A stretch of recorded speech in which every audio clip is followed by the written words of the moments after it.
Oilerslive podcast.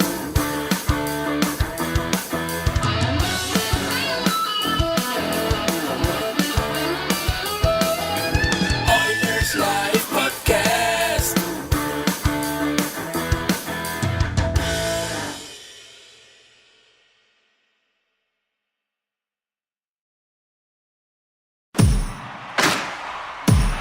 Now, get ready to talk hockey. Streaming from the Oilers Live studio. Subscribe or follow today.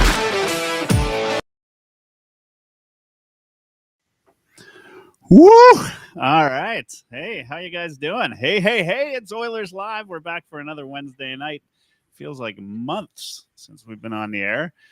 Lots to talk about and not so much to talk about. I mean, the Oilers are on an all-star heater since November 23rd, just going crazy, first in almost every category. But yet we're Oilers fans, so we'll find something to complain about. And that's why we're here tonight. And hopefully you're in the chat. And we'd love to hear your complaints. Love to hear what you think is going well, because we know you're big Nurse fans and big Skinner fans now. So let's get you on that bandwagon and have a little bit of fun. Dash is somewhere, I don't know. He's on an ocean liner somewhere. I won't say anything mean about him. That's what he'd like to do if I were gone. We'll be nice. We'll be nice. Yeah, I'll let you guys say all the mean stuff so he can go after you when you get back. Yeah, you being on a barge in the middle of the ocean is kind of normal, is it not? That's right. Well, that's normal for me. Really, normal for me. It's not normal for Dash, though. No, not normal for Dash. Glenn Ma is already in the chat. He says Heavy Hockey Showdown registration is live. It is live right now. So check it out. Check out my Twitter at Oilers Live. You'll see the link there. Get in there. Get registered right away. Registration is $125 this year. Gets you a jersey and gets you on the ice. It's like a 3-hour game. We do a full-out game. Lotsy's played before. Patrick, this will be your first year experiencing it, being around the game. It's tons and tons and tons of fun. Rob Clark is already signed up to do the anthem again for us. Hunter, what is he? A lynx? A wildcat? He's going to be. He's a lynx. Yeah. All right. He's going to be out there with the fans in the stands. The Edmonton Sports Talk team will be out there again. Dustin Nielsen, Tom Gazzola, those guys. I assume YouTube, Trev, Zach, all of those guys will be out again. We'll see who's behind their bench coaching this year. You know what? It was a ton of fun. March 15th this year. Put it in your calendar. If you can't make it out to get on skates and play, then you certainly should come out and watch. We always have, a number of fans. There's usually some prizes in the stands and a lot of fun and entertainment off the ice. The on-ice product might not be as entertaining, but we certainly enjoy it. So that's that. I want to get that out of the way right away. So check out my Twitter at Oilers Live. You'll get the link there. All right, guys, let's get into it. We've got only an hour and a half to sing the praises of the Edmonton Oilers, who are on. I know last year was impressive, but to me, there's so many more things about this year that are more impressive. The way they're winning games, the last couple of games, the third line. Where did that come from? Jeff Skinner, who I had on the trade table only a couple of games ago, I said, hey, this guy's he's been really a good soldier, right? He hasn't been going out to the media. We don't have the Alan Walsh type of Twitter comments out there saying the Oilers have stabbed him in the back and put him on the third or fourth line. He's been just been out there and playing his game. He's got a couple of, he's on a 3-game point streak right now? Yeah, 3-game point streak. Oilers at four in a row. Let's start. Lotsy, let's hear from you first. What's your thoughts on how the Oilers are going? A couple things I want to know. First off, the last 4 games, we won 4 in a row. We had a couple of California wasn't so kind to us, the Oilers. But to come back out of that, they could have just sat down and went for a little bit of a lull, but they didn't. They get right back into it. What's your feeling on this year versus last year? Same, better, different? And, what have you liked over the last 4 games? I think I'd say more specifically the last 2 games is when they've really been fantastic. Like I was at that Ducks game last Friday, and they squeaked that one out. I mean, they were the better team most of the night, but they barely got by that one. But the last 2 games, yeah, they let the Kraken back in it a little bit, but the first half of that game and then the entire Boston game, like this team is looking super composed, super confident, super relaxed. It's a super mature game that they got going on. They're just doing what they want out there, basically. It's been fun to watch. It really has. It's just the veteran poise and composure and on this team. It's all starting to come together now. All right, Patrick. Well, I think Stuart Skinner as well. Like I think it was a .922 save percentage he has over the last little while, and he was fantastic last night, especially after getting run over by Zadorov to come back and have the kind of game that he had. And we'll talk about that. Yeah, we'll talk about that. We'll definitely talk about that. Yeah, that's definitely got to be a topic. But yeah. All 3 lines. I think to say I'm not certain I'm more impressed this year so far than I was last year, just because with the 16-game winning streak and how many different ways they found to win during that streak. But this year is certainly impressive, and they're doing better this year. They turned it around faster. No one had to get fired. No one had to get traded for this to come around. And for Jeff Skinner, really happy to see it. I think I was joking around with you, Ryan, the other night. I just had to put out a couple of videos saying that Jeff Skinner's going to get traded, and then he does a complete 180 and he's looking good, and nobody wants to get rid of him anymore. But at worst, he's increasing his trade value, and I'd be happy if they can find a way to keep him. But unless Kane is gone until after the trade deadline, or I guess till the end of the season, I don't know how they're going to add if they don't get rid of someone like Jeff Skinner, or where they're going to get cap space from. But I don't know. That's kind of my thoughts so far at this point. Yeah, you know what? Good points. Good points. We got obviously Jeff Skinner's topic we're going to talk about tonight. Let's dive right into the the other Skinner, the Stuart Skinner, and already Robin's in the chat saying, in my opinion, the Oilers need to handle other players that are like Zadorov. Let's talk about that. Let's talk about, I mean, we even in the heavy hockey group chat, which we talk about all the time on the show, we talked about it. Rashad went out right away and said, like, basically, this is not great that the Oilers, they're getting blown up, and then Stuart Skinner's getting blown up, and there's no physical response to it. I'll give my thoughts, and then Ryan, Patrick, I'd love to hear yours. I mean, I said it myself yesterday. I honestly don't care. I mean, the Oilers are winning games right now, and they know what they need to do to win. When it's time, when it's playoff hockey, I mean, Skinner was fine, right? I don't know. People are reading into his comments at the end of the game. I mean, I'm not. Just like, this team's rolling. They were fine. They won. They won handily last night, and they didn't have to go. Perry went to keep the fight streak kind of going. I mean, the Oilers don't lose many when there's a fight in the game, so maybe they should be out there tossing the mitts. But at the end of the day, if you're talking about hits that are registered, the Oilers had possession most of the night. They're not hitting. It's hard to hit somebody when you got the puck. Should they have gone after Zadorov? I guess. What did Louis said that Brown went and tapped the glass to let Zadorov know? I don't know. I mean, I was happy to see the Oilers win last night against a Boston team, which has some good players on it that were really non-existent.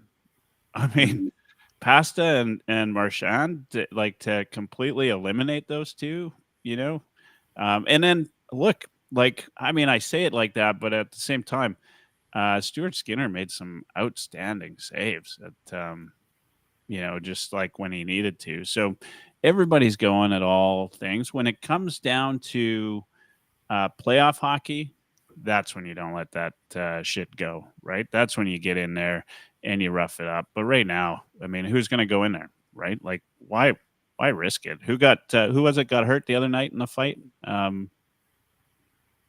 Oh, geez. Why am I just went blank. Anyway, no. It's escaping me right now too. Yeah.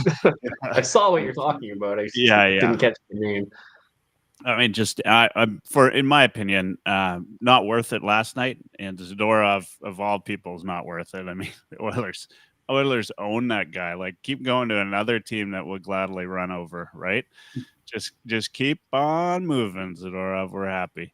All right, Ryan, your thoughts on it. I know you were on the other side of the fence a little bit, so I'd love to hear your thoughts. Well, my thought is, what is fighting Zadorov going to accomplish? Right? Like, the reason that you want to people want to see it happen is because it's to send the message saying that you can't get away with that. You can't do that to our players, or else you're gonna face the consequences, right? Like, it's intimidation. It's players policing themselves. But really, who is Nikita Zadorov scared of in this league? Right? What is somebody fighting him going to accomplish? It's like, he's not going to change his style of play because somebody drops the mitts with him. Like, he just feeds off it. It's just one of those guys that just feeds off of that type of stuff going on in the game. He loves it, right? So, like, from the emotional standpoint and from the standing up for yourself perspective, like, I get it, but I don't see that it accomplishes a whole lot. And like, somebody in the chat was saying, well, what happens when all your players get run? Like, so is everybody in the league taking notes that we didn't stand up for themselves and now they think they can take liberties? Like, is that something deep down everybody wants to do? Like, they're just hiding from, they're just suppressing that urge to run guys from behind into the boards dangerously because they're scared someone's going to fight them? Like, no, I don't think that's how guys are thinking at all. So I just think this is very old school thinking. Like, I mean, I believe in standing up for yourself, but I also don't believe that everything needs to result in a fight all the time. Yeah, agreed. Patrick, come on, give us a different perspective. I mean, call us soft, do what you have to do. Like, why did the Oilers mess up not going after Zadorov? And maybe you're on our side. There's people in the chat, right? And look, I mean, I've been, I'm probably as old as I look. I was going to say I'm not as old as I look, but I'm probably as old as I look. I've watched this league. I've watched the Oilers back in the day. I mean, they wouldn't have taken that. There would have been a two-handed slash across the back of the legs. There would have been something. But right now, I honestly think it doesn't matter. Come playoff time, I think it matters. Patrick, though, what's your thoughts? Well, I think ultimately beating them 4-0 last night was the best revenge. But also, at the same time, really the only player on the Edmonton Oilers that could have stood up to Zadorov and not got killed was Josh Brown. And I don't know, I was seeing in my video last night, I'm not sure if those guys were even ended up being on the ice at the same time. Like, I'm sure they were, but also Zadorov has to want to go and all that kind of stuff. It would have been nice, I think, just for a stand up to Zadorov, for Josh Brown to go with him. But at the same time, to Ryan's point, it wasn't necessary. I don't think they had to do it, but I think it would have appeased and made a lot of Oilers fans happy just to see the fight happen. But ultimately, the best revenge is the revenge the Oilers got, and that was beating them 4-0. And Zadorov can walk away. I got to run their goalie over. Well, we ran your whole team over. We just beat you 4-0. So have fun with your little goalie hit. We got the win tonight. So I don't know. That's how I feel about it. Yeah. The thing that could have happened there, like, you heard the Boston fan base going crazy when Frederick was going after Perry in the corner, just mugging him before that fight, right? Like, we know Boston Bruins hockey. Like, they're into the physicality. They're into, like, their the fans of every team love it, but, like, especially the Bruins. So why would we want to play into that game Like, why would we want to do something to charge their team and their arena up when we have the lead on the road, right? Like, it didn't make sense to me why we would do it, aside from just standing up for yourself. But like I said, archaic, old school thinking, in my opinion. Yeah. Well, as Russ points out in the chat here, Vinny definitely would have went after Zadorov. Yeah. I mean, the reach would have been there anyway. Yeah. No. Russ is 100% right on that one. Yeah, I mean, Zadorov's a monster. I can't remember what play it was, but they zoomed in from behind the net. It was just like he was a good foot taller than I think it was Hyman. It was just like, wow, he's a big dude. Hey, but if Gags was here, he probably would have taken him. Yeah. Yeah, you know what? It is what it is. They won the game. It's not playoffs yet. I don't think they have to do it. I don't think it says anything about this team just yet. Like, one of the biggest assholes, well, two of the biggest assholes in the league play for the Oilers, Leon Draisaitl and Perry, right? Like, they if you want guys to go after other guys, like people should be going after them all the time. Draisaitl's a dirty, dirty player, and I'm here for it. I love it every day. A little old school hockey might be good once in a while. I just don't think now's the time. And I guess if Brown got injured, I mean, there wouldn't be a lot of crying Oilers, but or crying Oilers fans. Maybe the Oilers team themselves might. But anyway, let's see. We got a couple people in the chat. Ace 96 definitely thinks they should have went after him. And Joe says, I think my concern is that we might not come out of the West unscathed. I don't think we get to the finals again by not being physical, but a lot of our guys were banged up. We need to deter. So look, that's what I just doubt regular season, midway through the season, doesn't matter, right? Like, save it. And when the playoffs come, yeah, get in there, do that. Like, somebody said in the playoff, well, it was Ace 96. In the playoffs, you often have to let those things go since the series can be on the line. I don't know. I don't think you let those things go in the playoffs. I think that was kind of the strategy against the Panthers, right? Because they like to muck it up and be a little greasy. But the Oilers' strategy was very much to just not get involved after the whistles, right? They didn't want to play into that. They don't want to play into the Panthers' hands. It would have been just the same thing as they said with the Bruins last night. You don't want to play into the opponent's hands. Yeah, I mean, this is going to be debated. The Oilers don't play this style. It's not their style. Knobloch's talked about it. We've watched it. The Oilers still made it to Game 7 of the Stanley Cup Finals, not playing this full style. Kane might make a difference, but who knows what version of Evander Kane we get back when he gets back, if he gets back. So we're going to see that. Maybe at the trade deadline, something happens. We'll see. But that brings us to another thing. I mean, trade deadline's actually not that far away.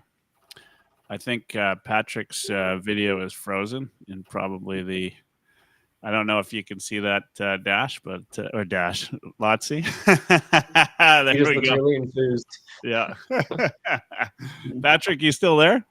I'm still here. Hang on. All right. Get the video. Your video stopped right at the absolute right time. No, okay, let's maybe start with you, Patrick. I mean, Jeff Skinner. I don't know that I heard a lot of Oilers fans complaining about Jeff Skinner because, frankly, the only thing I'd heard was, why'd we get this guy, right? Like, he's playing third, fourth line minutes. Clearly, and Lotsie, you wrote an article about it. Clearly, Knobloch doesn't trust him up in the top six.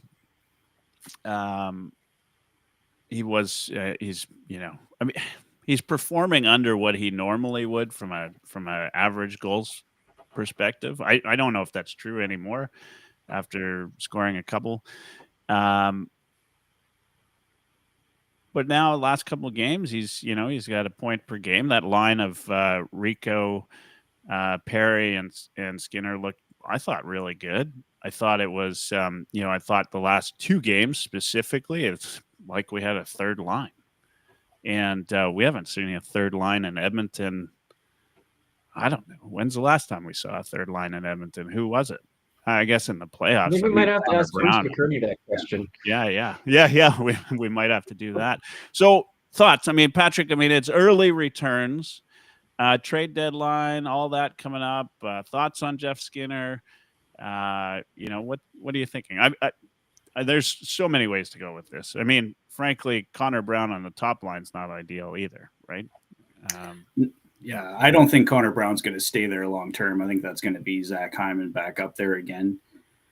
I think ideally, if you're going to try to keep Jeff Skinner, you're probably looking for somebody else. If they keep Henrique and Skinner together, probably somebody else to play on that third line, or maybe that ends up being Evander Kane, or I don't know. But going back to our toughness talk and the physicality, I think I'd like to try and add someone, whether it's a top four defenseman or probably a bottom six guy that brings that physical element. So you have another tough guy. And then if you're bringing that guy in, you get Evander Kane back at whatever percentage Evander Kane is. And then I think Corey Perry got hurt. Not that Corey Perry's huge, but he is an agitator and stuff. And I think he got hurt in the first round against LA last year. So I don't think Corey Perry was quite playoff Corey Perry last year either. So right now the Oilers aren't known for that, and they'll probably never be known for years for physicality and team toughness. But I think there's a few different elements they could add. I'd like to see them add at the trade deadline. So as far as keeping Jeff Skinner, I would like to find a way to keep him. But as I was mentioning earlier, I don't know where the Oilers are going to find the cap space unless Evander Kane can stay out right past the trade or past the season. Sorry. So he doesn't count against the cap, because otherwise, it's going to be hard to add at the trade deadline with how much cap space they have. Yeah. And I think that's the prime reason you'd move Skinner, right? Is to, as for cap space. Lotsy, thoughts? Yeah, with the trade deadline, the team has been accruing cap space for most of the season. Now there have been transactions throughout that have kind of put that on pause at times. So we're probably going to be able to add what adds up to a few $3-4 million at the absolute most in AAV, full season AAV at the deadline. So do you drop all that on one position, or do you split it up between two positions, right? The way I see it, too, we've got two defensemen that are kind of being sheltered right now in Stetcher and Emberson, and Brett Kulak is averaging almost 5 minutes more per of ice time per night this year over last season, which is insane. He hasn't had his rookie season, he was just under 20 minutes a night. This year, he's just over 20 minutes. But the whole rest of his career, he hasn't been anywhere close to 20 minutes. It's ice time isn't always it can't be the only indicator of success for a player. But when a guy's getting almost 5 minutes a night more ice time, he's having a good season and he's being trusted a lot more. It's Kulak has become that top 4D that everyone's saying that we need. So do you want an insurance policy over top of Kulak? I don't think we need it based on the way he's playing and chemistry he's got with Nurse. But other people might disagree with me on that. It's I'm thinking maybe add another quality depth piece just in case, and maybe you look to add a little more depth up front as well. I love playoff Kulak too. We need more of that. Look, this defense has surprised me. Right. I think I was, I put it in the show notes on YouTube. I think Tichkowski did an article today on, just solid foundations of the Edmonton Oilers over this streak. And over the last 24 games, I think it was the Oilers have 15 of those games held their opponents to two or less goals. That's phenomenal. I mean, if anybody in the chat or otherwise, if you thought that was the Oilers game, you're lying, right? I mean, you weren't thinking Emberson, Stetcher, and Kulak were going to get it done as your bottom three guys. And most people didn't even have any confidence in Darnell Nurse. So, it's like if you could take that all season and so far that's what's happening, right? Like this team is not just getting good goaltending, but the defense has been solid. They've played as a pretty good unit, right? And Ekholm continues to be Ekholm. I mean, he's maybe one of the best, if not the best defenseman in the league, right? Like he's just so solid back there.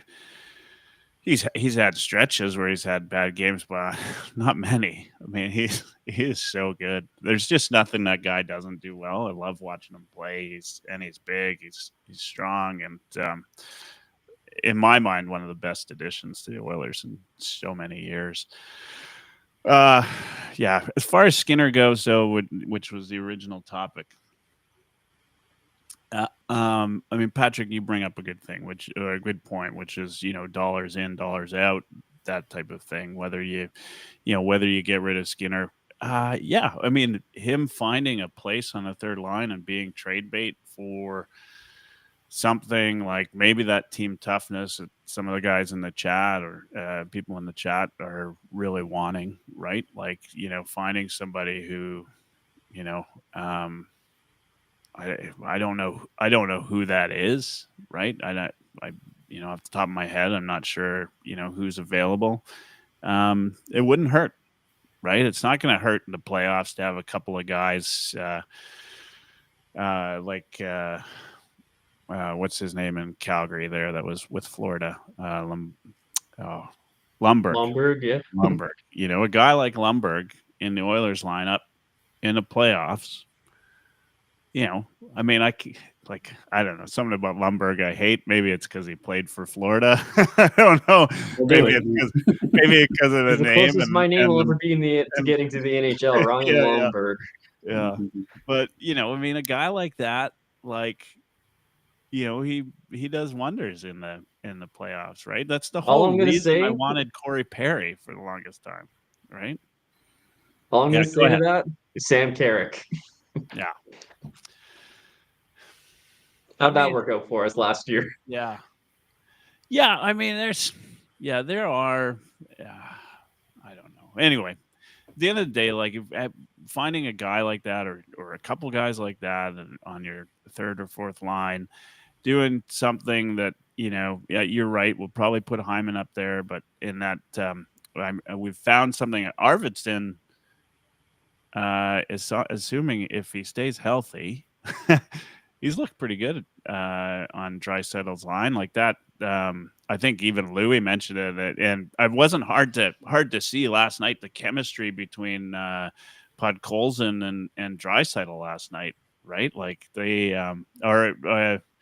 no, it wasn't Louis that mentioned it. Wasn't it Bieksa on Saturday night or something? And they were talking about it, and Bieksa said, yeah, kind of like the Sedins or something like that, I think.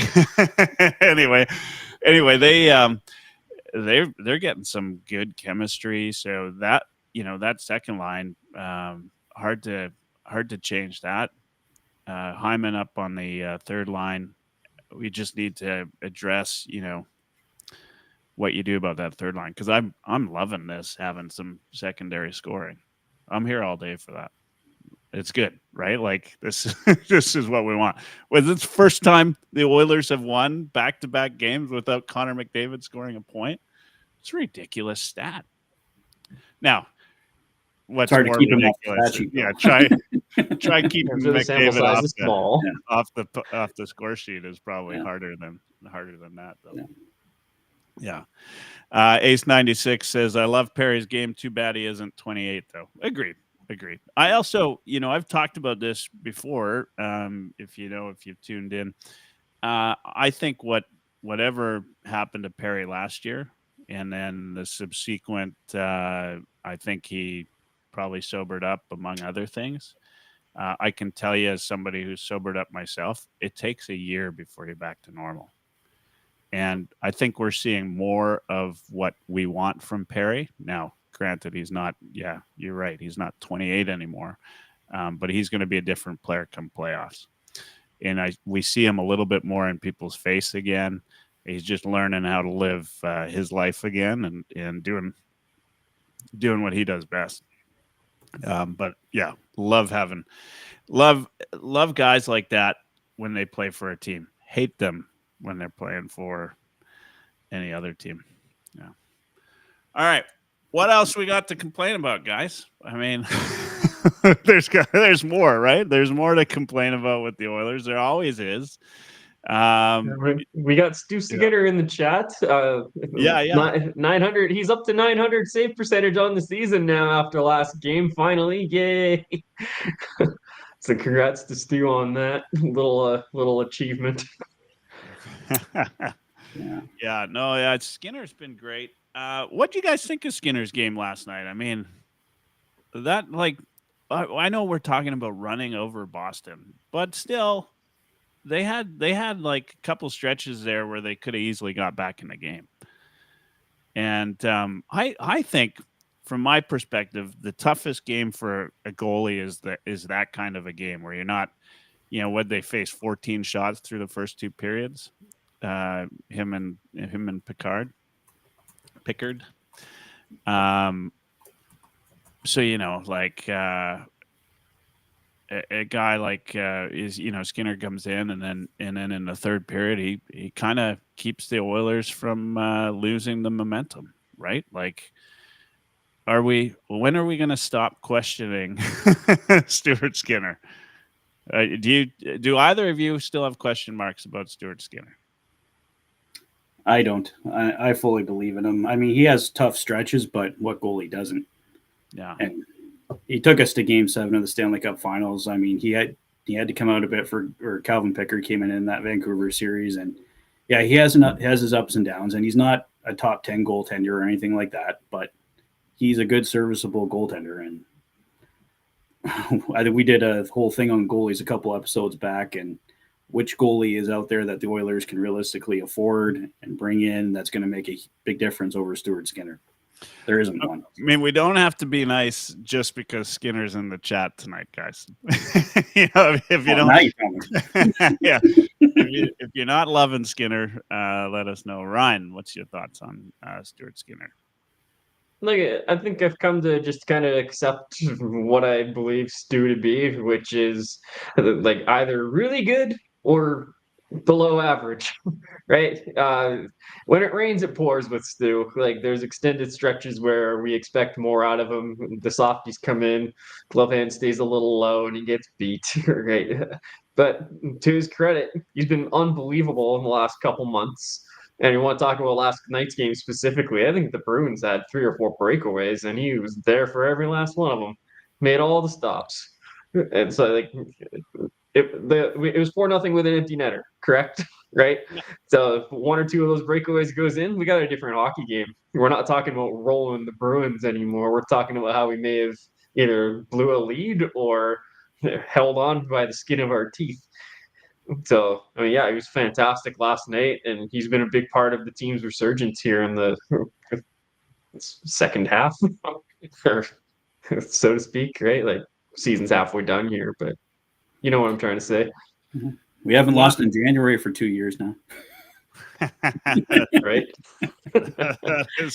That is correct. Yeah, could it happen? Dare to dream. I mean, it's January 8th, so don't celebrate yet. Yeah. We don't get a big all-star break to help us out with staying undefeated in January this year either. Yeah. All good. Okay. We're talking about that. I know this is but I got to talk about this because this is, we're going off Oilers for a moment. Please stay tuned in because I've just tweeted about this earlier today, but I'm looking at the standings. The Canucks lost today in overtime for their league-leading 10th overtime loss. Okay? League-leading 10th overtime loss. The Canucks are now 18 wins and 22 losses and sitting in a wild card spot. This is gross to me. Like, this is absolutely gross. They've won 2 games in their last 10 games, and they've made 7 points out of the last 10 games. So, like, 2-8 in their last 10 games is worth 7 points. Let that sink in for a bit. Thanks, But to Batman. me, I mean, if you went just off of wins, like 2 points for a win, no points for a loss, like the old days. I guess we had ties back then, but the Canucks would be 36 points. The Oilers would be 50 points. They'd be 14 points ahead of the Canucks. Not that the Oilers are even worried about the Canucks. But somebody, please tell me why we're keeping this Bettman point like still in the game. Like, when is this ever going to change? The Canucks and the Flames have made mediocrity like a pastime now. Like, the two of them have the Flames are 19 and 21, and they're a point out of a wild card spot. I'm not just saying it's because it's the Canucks and the Flames, which, bothers me enough on its own. But this is gross. This is absolutely gross that we keep this loser point in the league. Like, there's got to be a better way. There's no reward or like, there's just, why are we rewarding mediocrity? Like, guys are just going to get into the overtime. The teams like this, that's all they're doing. It's absolutely gross. Thoughts on it? Anybody disagree with me? I mean, and if you do, I'll probably, throw you out of the throw you off the lot. No, please tell me why. I mean, it's got to be like somebody in the Flames and Canucks organization has pictures on somebody or something. Like, this is, it's driving me nuts. I look at the standings, too often to not see this. Drives me freaking nuts. And if there's 2 franchises I'm quite happy to have be mediocre for like perpetually mediocre, it's the Canucks and the Flames. So, like, I'm okay with it. Like, the only reason I can see that the loser point is still in is because Bettman wanted parity when he brought that in, right? Like, he wanted exciting playoff races, and he wanted a big meaty middle, right? He just wanted more close races in the standings.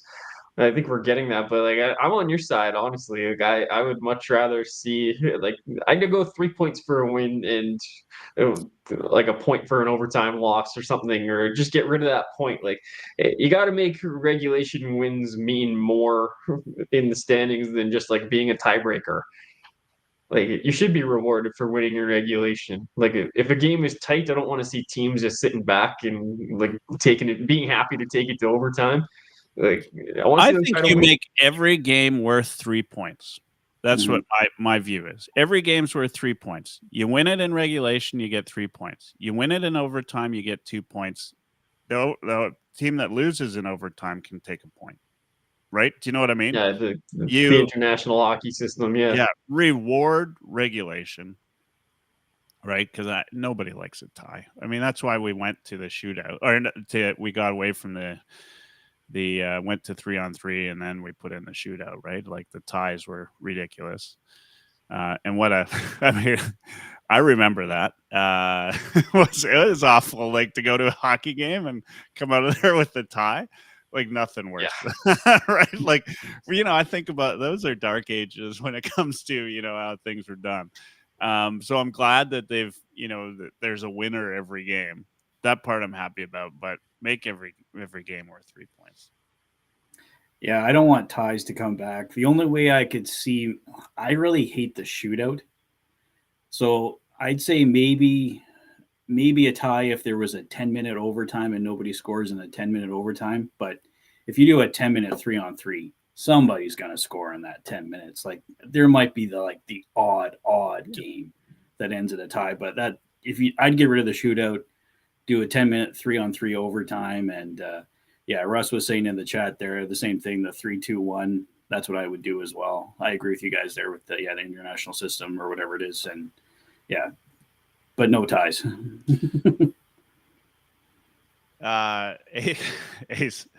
Ace 96 is not agreeing with anything I'm saying today. He says you're going to have teams finishing with 170 points.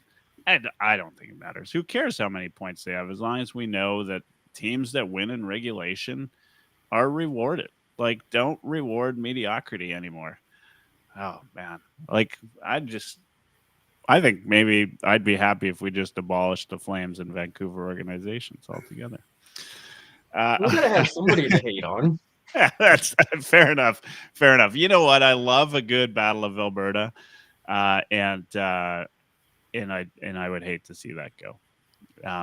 It hasn't been great, obviously, for the last couple of years, but when it has been good, the year McDavid put the Flames out of the playoffs may have been one of the best moments of my life. In You mean the time that David broke the Flames? I mean, what? That's right. Did I say that out loud? Where's Markstrom now? Yeah. All right. All right, guys. Hey. Yeah, and we've got the Oilers going. They got Pittsburgh. They're going into Pittsburgh tomorrow, right? Yeah. Things are happening. This is a good little road trip. Thoughts on Pittsburgh? I mean, how do the Oilers obviously have matched up really well, I think, against Pittsburgh. I think they're on a 7-game winning streak against the Pens, if I remember correctly. Yeah, like this is, I think, I mean, obviously you don't want to take your foot off the gas, right? Like you want, but the big game is LA, right? I mean, that's that's kind of, the one that I'm looking most forward to, right? I mean, especially after the California trip, right? Yeah, you just kind of want to see the Oilers prove that they deserve to be at least second, maybe top, or does it matter? I think it matters. I think it matters. And I think these next two games, you want to be going into LA playing your best hockey. You don't want to be taking your foot off the gas the next two games. And then we've been kind of playing mediocre going into a big game against the Kings. I'd want to see them beat down on Pittsburgh and Chicago, or at least win the games anyway, playing strong. I don't care what the score is really, but just get the wins because we need the points in the bank because we got to catch up on LA and Vegas there and then go into the Kings. Will they be on a 6-game winning streak at that point if they take both of those games? Just playing their best hockey. And I mean, it looks like we're heading straight for another LA Kings Edmonton Oilers playoff series. Probably. It's ridiculous, right? Yeah. Like, yeah. I mean, they might send warheads to Edmonton after a while. I mean, if I'm a Kings fan, I hate the Oilers. I mean, Oilers fans are just like, Kings inconsequential, right? they're just a stepping stone on the way to the conference final, right? But Kings fans, God, I hate Edmonton. Lotsy, thoughts on the next couple of games? Yeah, I mean, it's next to Pittsburgh, Chicago. I know what I expect now. Will what I expect happen? We lost to Anaheim recently, so you never know. But I think we match up pretty well against Pittsburgh and pretty well against Chicago. So like we should win those games, right? But you're right. The LA game is massive. But first of all, just a quick shout out to the people of LA tonight dealing with the massive fire. Just hope everyone's safe. Well, not everyone's safe, but wishing for the best for everybody down there because that's a awful situation that they're dealing with. But on a hockey perspective, that was an entertaining hockey game the last time we met. But we were coming off of a break, and we suck coming out of breaks. So it'll be fun to see how we do against them with a little bit of momentum. Yeah, exactly. And thanks for pointing that out. I wanted to touch on that before we started tonight. Yeah, that's awful. I know living through the fires out here in Halifax, and then I remember the fires out in Fort McMurray, of course, which we all remember quite well. In fact, I was at a Sharks game when the fires were happening in Fort McMurray. I was at I think it was the HP Center at the time. And and they did a big thing, a big call for donations in San Jose. Of course, there's a lot of Canadians in San Jose, so that's not too terribly surprising. But they did a big call for donations, and I always thought about that. The other, as an aside, just because I'm talking about the Sharks, but I always I've been to San Jose and watched, I think, 4 or 5 games now. Every time they play the hip going out on the ice, or they used to anyway. I haven't been there for 4 or 5 years, but tragically, hip was always there. I don't know if that's just because it's like a lot. There are a lot of Canadians in the Valley, and I don't know if that's what it was or whatever. But hey, good on them for thinking about their northern neighbors. It just as we should be. Thinking about the folks out in California right now, because it looks nasty. Looks absolutely nasty. Yeah, and Russ says, who can forget about Jasper last year? Anybody who's lived through any of that, like, it's just ridiculous. All right. We've got, you know what, talking about hockey and parity. Like, I love the skill in the league right now. When you think about you're going into Pittsburgh, playing one of my favorite players of all time in Sidney Crosby. Hell of a leader, just hell of a player. Still, like, still amazing. And then you're going into Chicago and you're seeing an up-and-comer like Connor Bedard. It's great hockey, right? Like, there is something we're doing right. Both Canadians. I don't know how we're going to do in the 4 nations, and I don't know if it's good to talk about Hockey Canada right now after the World Juniors debacle, but that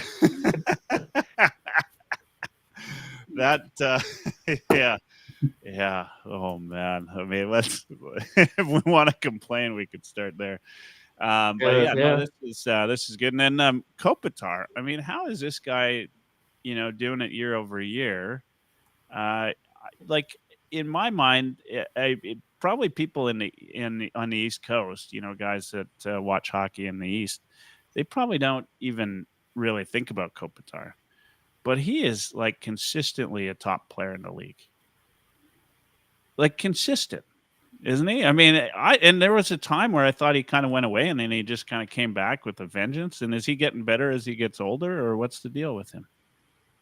Aging like a fine wine. Yeah. I mean, I hate to talk so kindly of a Kings player, but I love good hockey. I love when the best players are out there playing, and Kopitar is fun to watch, I think. Anyway, when he's not scoring on the Oilers. He's just solid and reliable. Like, there's a reason he's always in the mix for the Selke, right? Like, he's just a good, solid hockey player.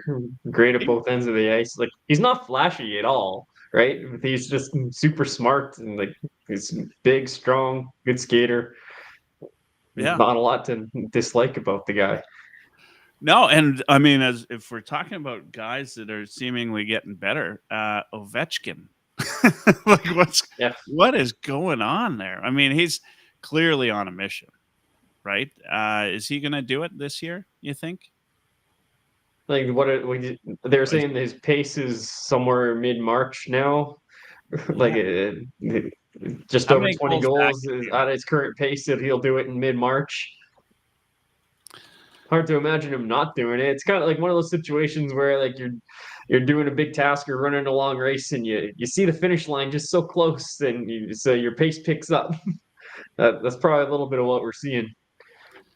Yeah, I'd say if the Capitals were having a bad season, probably not, but the Capitals are having such a strong season that's definitely going to help propel them to that goal. So, yeah, I think he gets it this year. Yeah, 22 goals. As it turns out, there's a website called OvechkinWatch.com. 22 goals to tie. Phenomenal, right? We're talking about Sidney Crosby, Ovechkin. Like, these guys are great. What's that? The other thing he's got going for him is Dylan Strome giving him the puck this year. Like, he's not Nick Backstrom, but he's doing a really good impersonation this year. Yeah. No, I mean, look, he just needs the puck, right? Like, he just needs it, even a soft little pass, and he's got a wicked shot, right? Just Ovechkin's really surprising. There was a point at which I wasn't sure, right? I wasn't even sure he'd even make it, right? Like, was he, but now I feel stupid for doubting. All right, back to Oilers talk. Ace 96 says, I hope Pickard gets the start tomorrow. Any word on who's starting tomorrow? I think they were flying today, so I didn't see any roster updates. So probably here in practice tomorrow morning. I'd say probably Pickard against Pittsburgh, though, and then probably Skinner against Chicago on Saturday. But probably wouldn't hurt to give Skinner a day off, too, after that hit. I don't know how much it affected him. He obviously came back and finished the game, but having a couple days off after that probably wouldn't hurt. Well, Pickard was perfect in Boston. I mean, he was he was outstanding. Yeah, nothing got by him. Yeah, nothing even got to him. Semantics, but yeah. He did what he was asked to do. Yeah.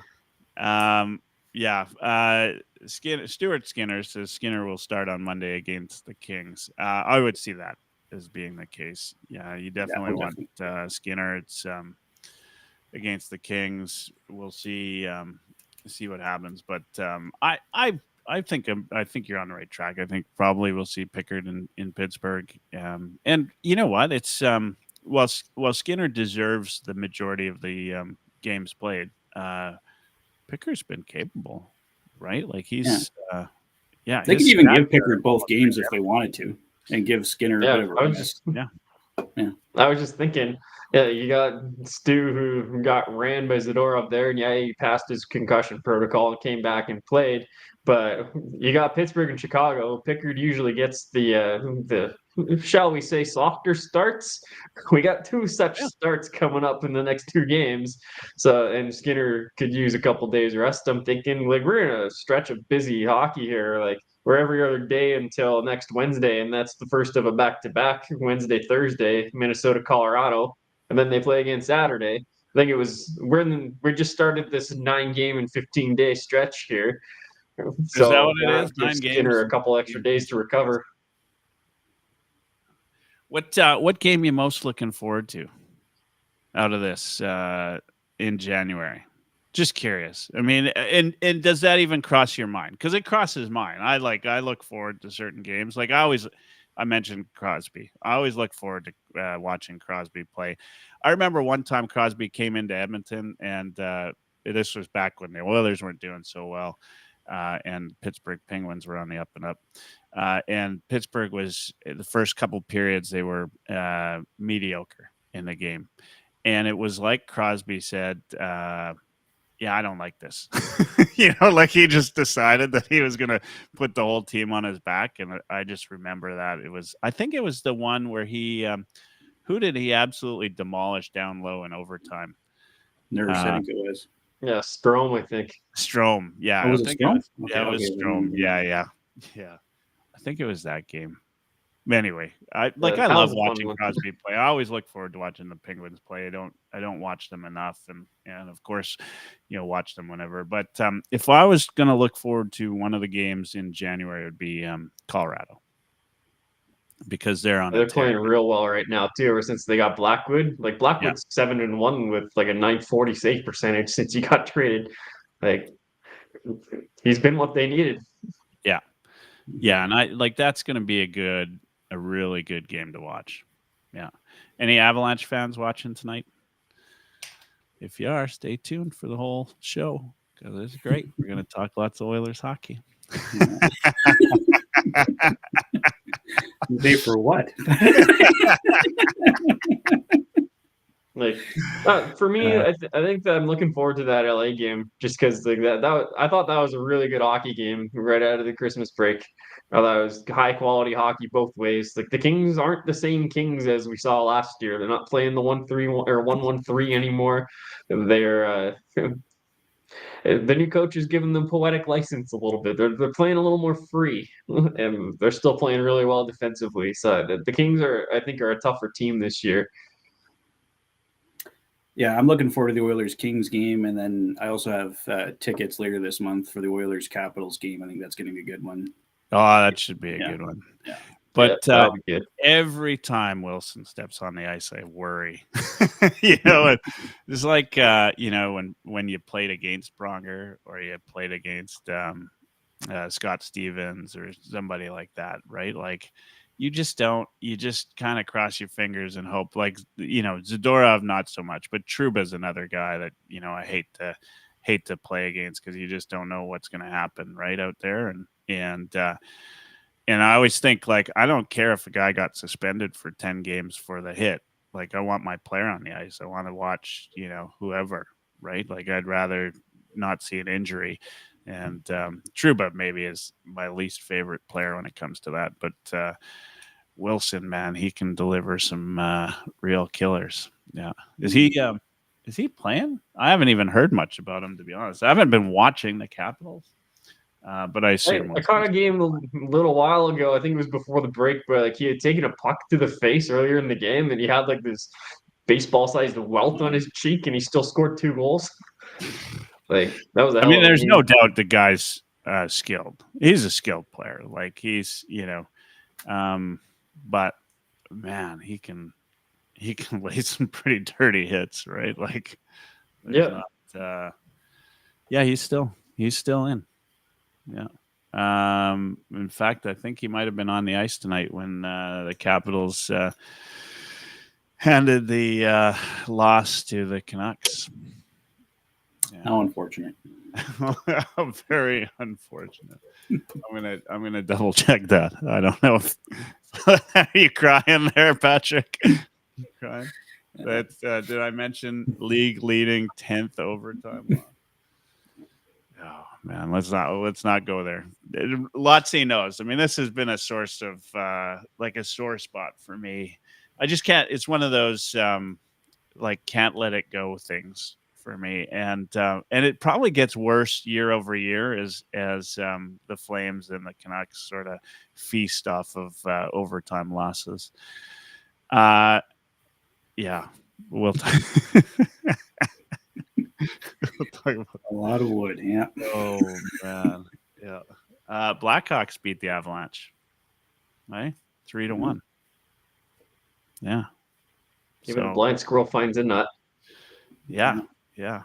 You know who hasn't looked bad? The Sabres. Like they got hot.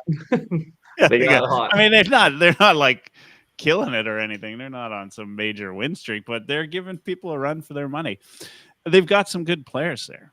And I've kind of, you know this too, Ryan. I got a sore spot. It's a sore spot too, but it's a soft spot for the Sabres.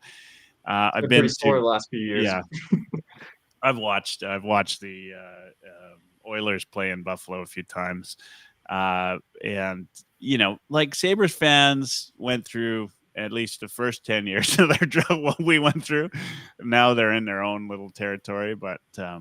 Kind of, like I just feel for Sabres, right? Like it's not a market anybody wants to go play in. It's, and frankly, like Edmonton was like that until Connor McDavid showed up, right? And if Connor McDavid or Draisaitl goes, just don't be surprised if Edmonton's the same again, right? Like the market, the location, all of those things don't play well into the favor of the Oilers. And so, felt for Sabres fans, but they were giving people a run for their money. Yeah, I'm going to that game later in the month. It'll be an entertaining one at the very least. Yeah, I mean, it'll be a fast game.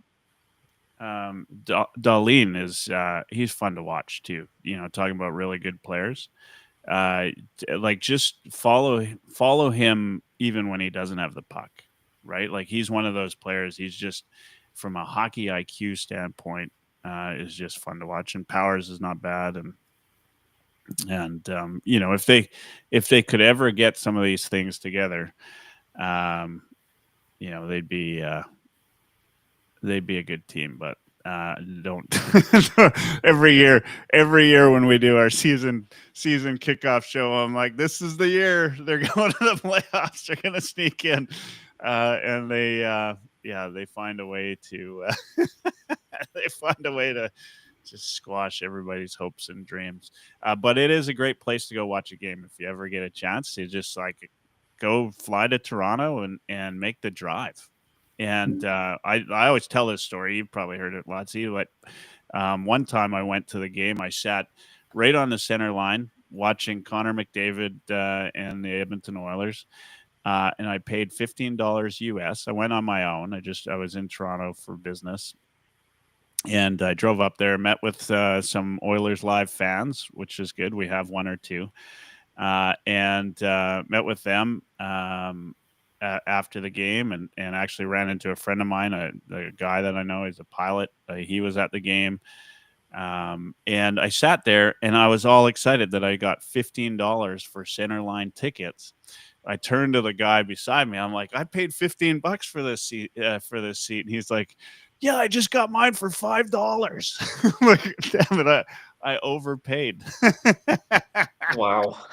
I overpaid. Yeah, well, it's $29 to go watch a game in the month of January. $29 US. I joked earlier this month. That's like, for those of you old enough to remember, it was you could get a $15 ticket, I think, at Safeway in the nosebleeds to go watch at the old Coliseum. You can't even get a drink at Rogers for that price. I know, that's actually somebody responded to me and said the same thing. And then now you can't even get food for $29. Yeah. Yeah. Oh man. Speaking of the Sabres too, though, they got some good trade targets. Like True. Byram and Henry Jokiharju, and they're a team to watch for multiple reasons. Yeah. I know they were talking about wanting to add it. Right? Yeah. When's the trade? They were talking about wanting to add it at the start of the year, but now maybe March they've changed 7th, the tune. Yeah. Yeah. Ace 96 wants Eichel on the team. Yeah. I mean, who wouldn't? Eichel's pretty good. Sure. Yeah. Yeah. Be a great addition. Yeah. We definitely we could use that. Yeah, they're talking about signing Bush in the chat. Oh, there. it's that Bush. Bush. That's Yeah. Bush. Sorry, I saw Eichel early, and now I'm like, oh yeah, I'd love to see Eichel here. Too bad that can never happen. Yeah. And then Now, for what it's worth, I was in the sorry, Michael. I was in the Oilers store at Rogers Place. Bouchard's family was in there, and I heard them talking to the Oilers staff in there. Oh yeah, Bush isn't going anywhere. He's signing here. So you heard it here first. Evan Bouchard's re-signing. That would have been my prediction, but yeah, it sounds right. Breaking news. Breaking news. We have a graphic of some kind. You got. we should have a breaking news graphic. Yeah. Well, have you broken anything, Patrick? No. Just I hear everything secondhand. So Yeah. I mean, we got a little bit of info on the Woodcroft departure, so we called that. But I think that's really the main one that we were first on. Outside of that, once in a while, people message me with stuff. Some of it's crap. And you kind of talk to all the people and see what's true and what's not, and then by the time I'm done talking to everybody, the news has already hit the airwaves. It's like, damn it! If you'd got back to me a half hour sooner, then I could have broken this. And, well, there's so many insiders, right? Like they're hearing about stuff. Like I saw on Oilers Nation tonight.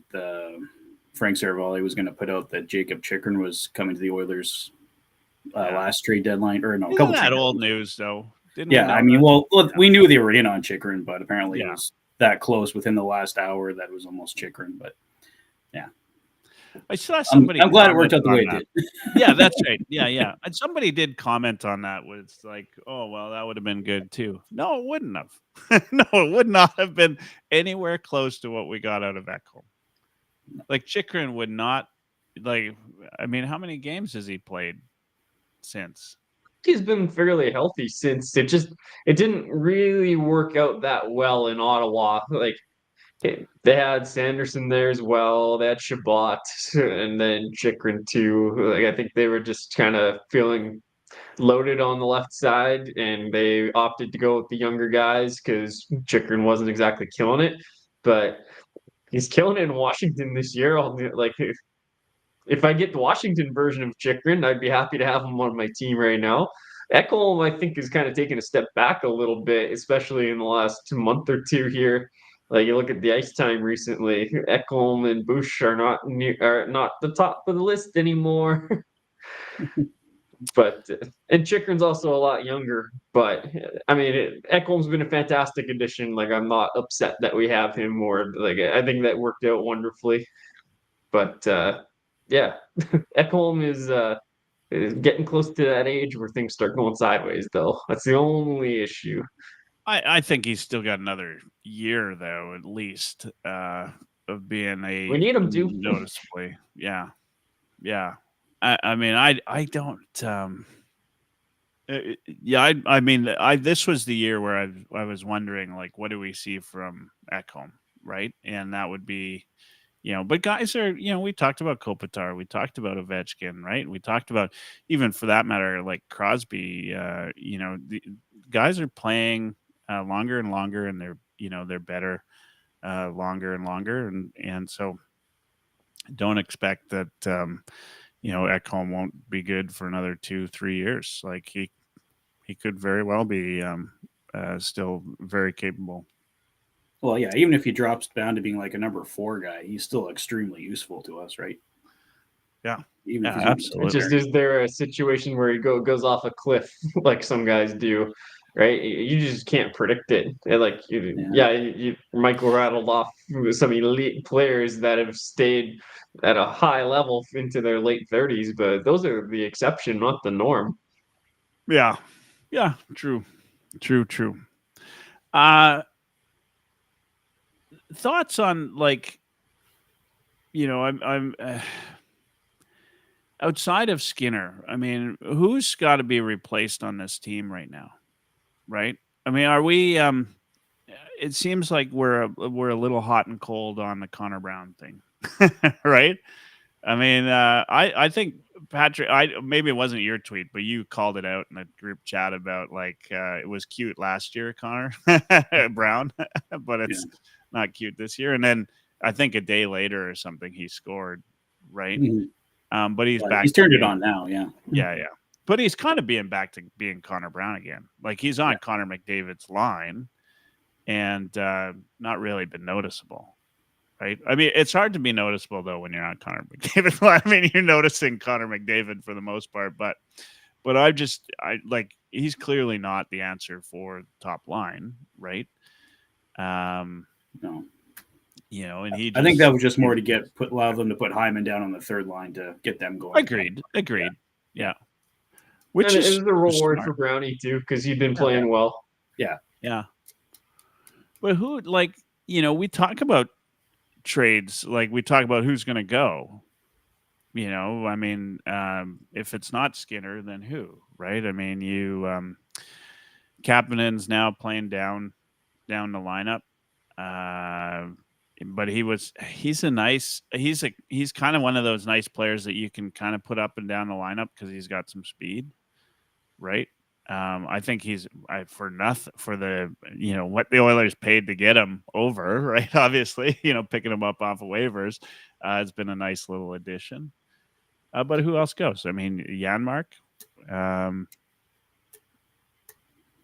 I don't know. Janmark signed the multi-year deal. Henrik signed a multi-year deal, and getting rid of, like, Connor Brown or Kapanen, that's only $1 million you're opening up. I mean, $1 million is still $1 million, but it's not like you're opening up a way to get a lot of additions in. So I don't know. Yeah.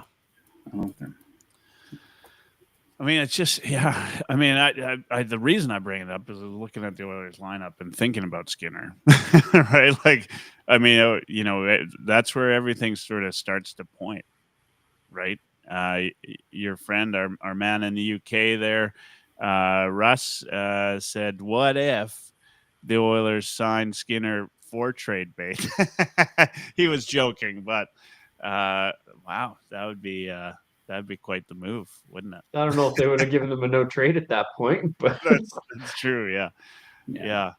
The one thing though that I will tell you is with Skinner starting to play better, like a couple of weeks ago, I think he would have went anywhere, right? If you'd asked him to go back to Buffalo, he might have done that. I doubt he would, but you know what I mean, right? Like he's just like, you've got me playing fourth line minutes, get me a trade right effing now, right? But now he's looking good. I think he, certainly can choose, maybe be a little bit more choosy. I think a couple more folks might want to take a chance with him, right? Of course, anyone we're trading with isn't really. That's the other problem. Is somebody had mentioned, I put a tweet out about Skinner. Somebody said there's no way he's not going to a playoff team. Who's going to trade with the Oilers if they're in the playoffs? I guess need for need, maybe. I don't know. I don't know. Good old fashioned hockey trade, but you don't see too many of those at the deadline. No. I mean, I always, we have these trade discussions every single year, and if it all works out, we're going to do a trade show as well, trade deadline show. But you just never, nobody saw Ekholm happening, right? Nobody knows exactly what's going on, and quite often, a lot of times when half the trades happen, a name comes up that you've never even heard before, some prospect that you got to wait till Stafford tells you just how great he can shoot the pill, right? So Ace 96 thinks Derek Ryan. Maybe that's a possibility. He hasn't been playing much, but at the same time, what's he bringing to another team from a trade value standpoint? You can just bury him, though. Yeah, exactly. So it'll be interesting, right? Lots of talk about Stetcher. Sorry, guys. My laptop is about to die, so Yeah, no. I've never done that, man. All right. It's all good. Yeah. We got 15 minutes to go. Anything you guys want to talk about? Anything in the chat you want to chat about? Maybe we can touch on Derek Ryan for a second here. Everyone keeps saying that he's done as an NHLer, like he's washed, just turned 38. I'd have to look at the NHL Edge speed metrics to see just how slow he is, but I don't necessarily see a guy who's out of position or the game's moving too fast for him anymore. The offensive production clearly isn't there, but I just want to look up his face-off stats really quick. He's still over 50%. Because that's the big thing that he brings is he's a right-hand face-off guy, penalty killer. We don't have that skill set anywhere else in the lineup as a righty. Is Daniel Sprong an Oiler after tomorrow? Yeah, right wing is starting to get a little crowded. I don't know that we need Sprong. Yeah. Derek Ryan is 60.8% on the face-off dot this year, and he has never been below 50%. He's consistently in the high 50s. So, I think that's a guy that they want to keep around, if nothing else, than just for some key face-off situations. Yeah. Yeah, I think so too, right? Everybody remembers 06, right? Like Pekka, and he was ridiculous on the face-off, right? And he brought everybody else. I remember watching the practices when he'd take everybody and do practices, and Stoll learned a lot on the face-off dot from Pekka and those guys. Derek Ryan's, he's good on the face-off, and that. I don't know. You talk to some folks, they don't seem to think it matters, but I think it matters. And he's playing fourth line minutes anyway. I mean, as long as he's not a liability out there, which he'll play a game, and I just don't notice him until he's on the faceoff dot, and he wins.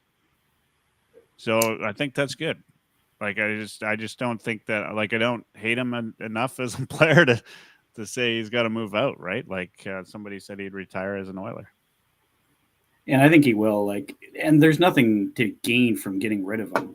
You're gaining 900,000 in cap space, even if you traded him. Like I said, you can bury him.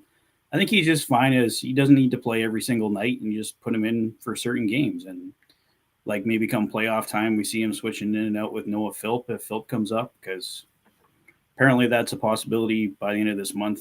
Apparently Stauffer reported that. So, but yeah, I mean, you've got a couple of guys. Savoy just made the AHL All-Star team, or Savoy. I mean, he's on a serious tear in the AHL right now. It's good to see. Yeah, Philp looked great, I thought. With the limited minutes he did have when he did come up and play. Is he ready to take serious time in the NHL? I don't think so, but it wouldn't be bad, right? Like if the Oilers are, especially in a stretch like this where you've got this many games, give a couple guys maybe like a night off, right? Like I think the last thing you want, especially like, you can't give McDavid and Draisaitl a night off, although I'd love for them to do that given the fact that they're going to be playing, or McDavid will be playing over the break. Draisaitl not so much, but it does scare me a little bit. You're playing all these games, and then McDavid's going to be playing in the four nations as well, and then back at it, right? It scares me a touch. We're not talking all-star break. Like this is not, hey, everybody, let's pass the puck around and score some cute goals sort of stuff. It could get nasty. We'll see. I don't know. The guys will be trying out there. Yeah. I am worried. I'm not just going to say I'd be worried about it. I am worried. We've talked about that a little bit. Like, is there concern? We should be happy that maybe some of the other guys didn't make it. Although, at the same time, it's just kind of, Tampa Bay Lightning are there, and they'll be playing. Didn't Stamkos break his leg in the Olympics, or was that the World Cup? Or it was international, right? Yeah. So it can happen. Yeah. I mean, it is what it is, but either way, yeah. One thing I wanted to touch on before we go for the night, I've got I'm going to be doing recording an interview with Hart from Puckpedia this week, and we'll play it next Wednesday. I think I'll just maybe do 15 or 20 minutes, and we'll play the recording live next week. Vetrano. I really want to talk about this. Like, we're going to see more of these deferred compensation contracts in the league, and the Oilers will probably be looking at that. They've got it. Obviously, we talked about Bush. McDavid's coming up. These are going to be big things, right? So I want to talk about that. I want to talk about Rantanen and Marner, who, identical guys that, will play into this cap situation. They're both, neck and neck in the points race, both very important to their team. Be curious how those contracts come up, but a lot of big contracts coming up in the next couple of years, as there are every year, but some interesting things. It's the we'll stay tuned. We'll talk about deferred salary off air or in the chat if there's anything you want to talk about. Hart from Puckpedia is a salary cap genius. I mean, a guy, I don't know what he does for a living.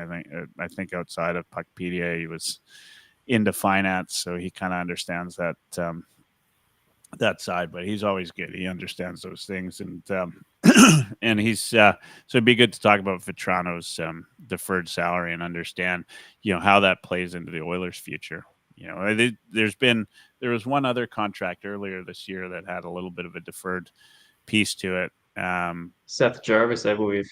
Yeah, I think you're right. Yeah, and so I do think like the Vetrano contract saved $1.5 million a year for the deferral.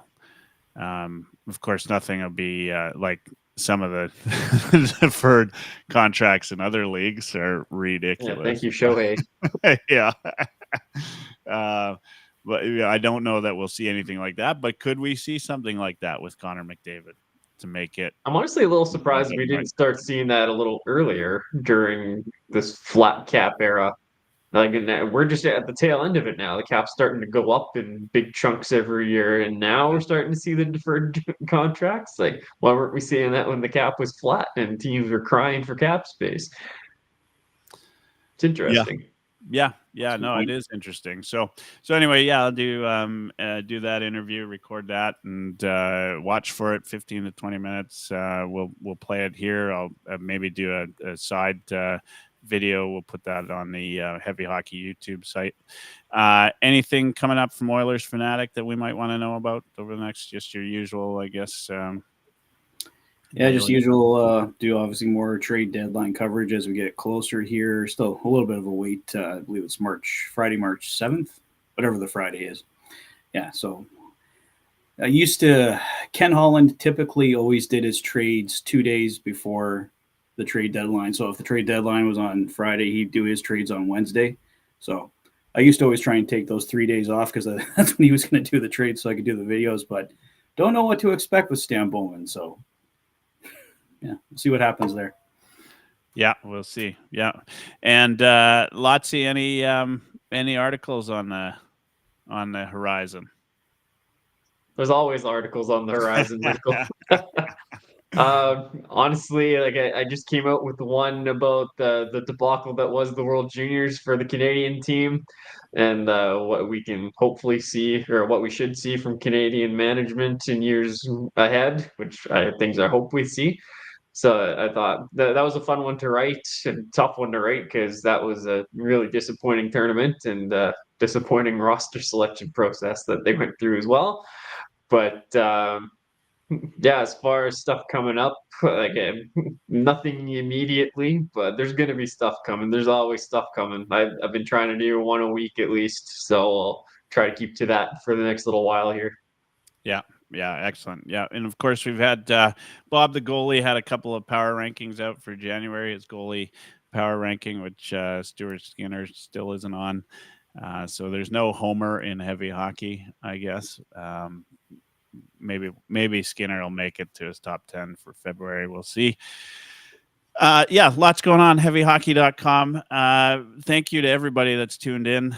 It was really great. Good in the chat. Thanks to Ace 96. You were wild in there. Not always agreeing, almost never agreeing actually with anything I said. But yeah, you might want to kick him out here. We only got that's right. He did say nobody's kicked him out yet, which I respect. Yeah, no, it's good. It's great to have everybody in the chat and everybody listening in. Again, I want to talk about this before we run out of time tonight, but make sure, go to my Twitter, follow me if you don't already. It's at Oilerslive on Twitter. It's X. Go to x.com/OilersLive. You'll see I posted a link to the registration for the Heavy Hockey Showdown.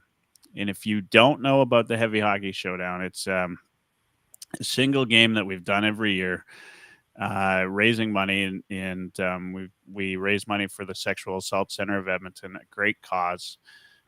For every $97, which is an easy number to remember in Edmonton, an hour of counseling is done for people that are victims of sexual violence. And so we last year we raised about 50 grand, which is pretty good. It's a single hockey game. It's Team Heavy Hockey versus the guys over at Edmonton Sports Talk, Dustin Nielsen, Tom Gazzola. I understand I might even be getting a couple of the NHL alum out. We'll see. Whatever they can do to cheat. Exactly. But you know what? Every year we've done it, it gets a little bit bigger every year. The jerseys were fantastic last year. We had the jerseys done. We'll have the same thing this year. Just check it out. I mean, it's it's awesome, and as I said, it's a great cause. So at Oilers Live, and there we go. I thought Ryan was just giving in there. So In that you know, time, just yeah. Flirt Cupcakes. Michelle from Flirt Cupcakes sponsored us, which is great. Yeah, just a really great crew that comes out for that. So much fun. We do. It's 3 hours. We got the ice for it, downtown community arena, and get a chance to, if you're there, you get to meet the Oilers fanatic in person. I mean, every game he goes to, we see all these Oilers folks clamoring to get a picture with Patrick. Like, you know, Can't get through the line. yeah. I mean, I heard you almost didn't let Prince Bay get a picture with you. Yeah. You've had one, you've had them all. So yeah, no, yeah, please come out. As you know, we always do a last word here, or I always do a last word, and it's never me, and it's because everybody knows I like to talk a lot. so this is the time of the night where I put myself on mute and everybody else gets to chat. Lotsie, we're gonna go around the horn and let you go, and then Patrick, you're gonna be dubbed with the last word tonight. Rules always are say goodnight when you're done, and that gives me the clue to put the end credits on, turn out the lights, or turn on the lights and see who you're dancing with. Whatever it is, it's the end of the night when we're done that. Thank you again to everybody that's tuned in. Like, subscribe, hit the thumbs up, all those little things, notifications, everything. Follow us on Twitter. Lotsie at Lots Ryan on X, Patrick at Oilers Fanatic YT on X, and of course the Oilers Fanatic on YouTube, which is massive following. How many followers now? Just past 8,400. Just past. He knows exactly how many, but he always pretends like it's somewhere around there, but it's 8,452.